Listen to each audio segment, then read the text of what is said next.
gözlərimin yaşını hər gün tökürəm. Baxıram cavanlara, hamı gülür, hamı danışır. Doğrudan maraqlıdır, həyat qaynayıb qarışır. Amma mən cavanlığımı sevgimə qurban verirəm. Qara saçlar ağarır, bel bükülür, üz qırışır.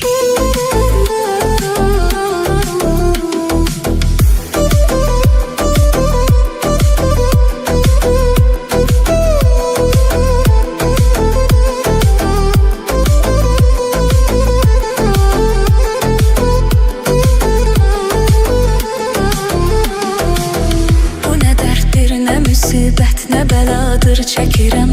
Üzülür ümidlərim, tək əcələ göz dikirəm.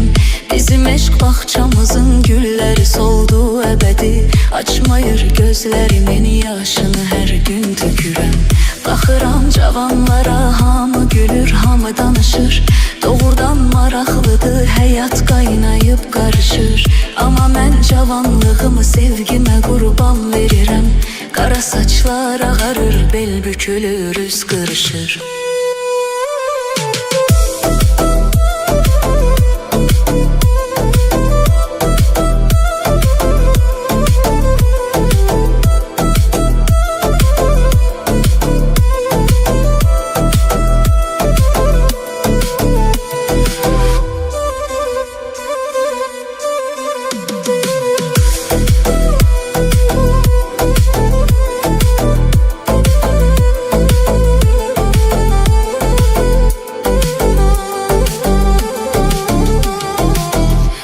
Dərddir, nə müsibət, nə bəladır çəkirəm. Üzülür ümidlərim, tək əcələ göz dikirəm.